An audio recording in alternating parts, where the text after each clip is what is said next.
It's not easy knowing your obligations when it comes to protecting your customers' data. Despite best efforts, many companies repeatedly fall into common pitfalls. What are these pitfalls and how can you successfully navigate around them?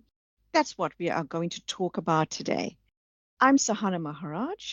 And I'm Donna-Leigh Jackson, and we're going to spotlight some of the key risk areas that you should assess within your organization. First up, the overcollection of personal information. Now, this occurs when more data is gathered than is necessary for its intended purpose, which then violates privacy laws, leading to legal and reputational risks. Now, to address this pitfall, think about limiting your data collection to essential information, regularly review practices for compliance, and train your staff on their privacy obligations. I find strengthening employee capabilities through tailored training programs not only enhances your organization's resilience, but also builds consumer trust while improving accountability and also strengthening your market position. Now, Donna-Leigh, would this be a fair observation to make? Absolutely, Sohana. And it's actually something shared by the Australian Human Rights Commissioner, Lorraine Finlay, who says that there are economic gains to be realized when companies apply a human rights framework to their work. And let us never forget that privacy is a human right. Oh, well put.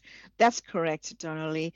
It's a right that we trust is being upheld within our organizations, but we do really need to verify that that's indeed the case Yep. by checking our processes and the application on the ground.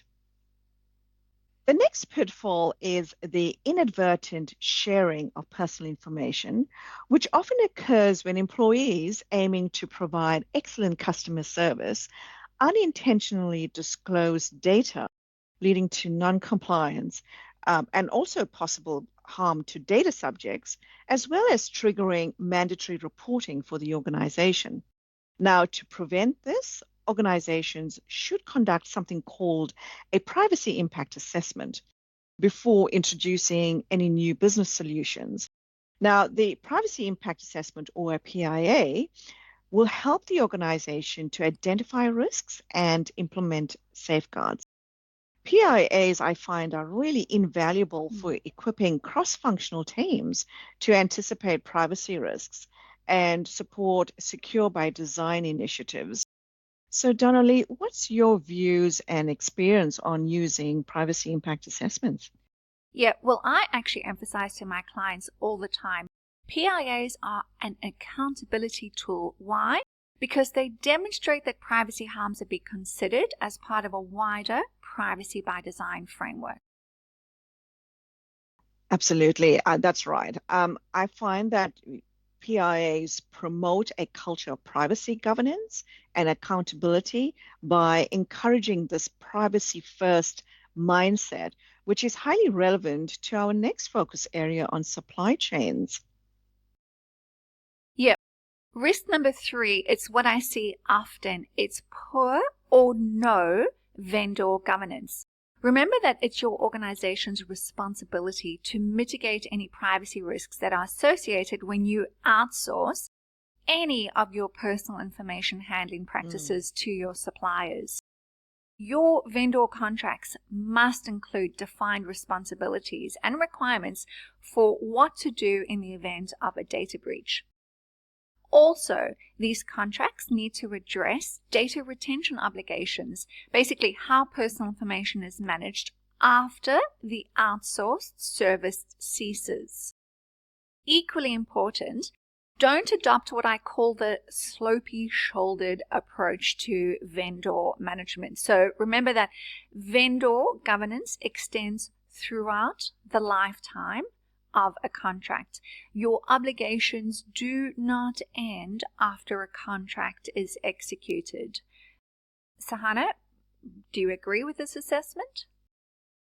Donnelly, I absolutely agree with your assessment, which is both pragmatic and necessary, I think. The slopey shouldered approach you've described in fact highlights a critical gap in vendor governance, the impact of which, sadly, is only realized when the organization's incident response preparedness is tested during a very serious incident.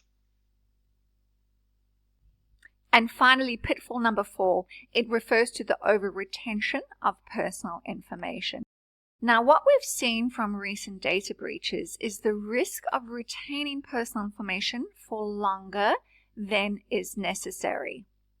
Companies have a privacy obligation to destroy or de-identify personal information unless a valid exception applies.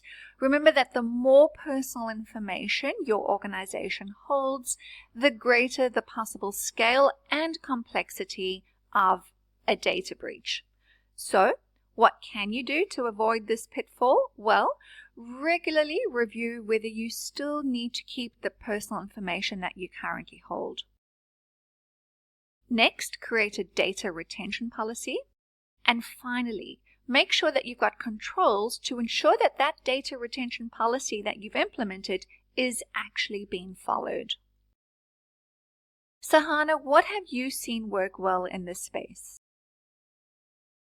That's a great question, Donna-Leigh. I've seen organizations really successfully embed retention rules into their data management systems, which then automate triggers for review or deletion. Yeah.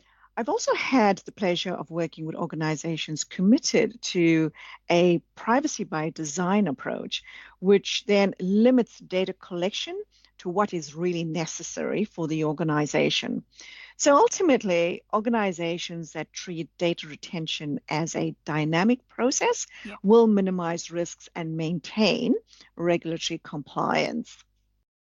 Those are some great suggestions, Sohana. So, what does privacy compliance look like in your organization? Let's continue this conversation. You can reach out to us on LinkedIn or use the contact details shown on screen now. Thanks for tuning in.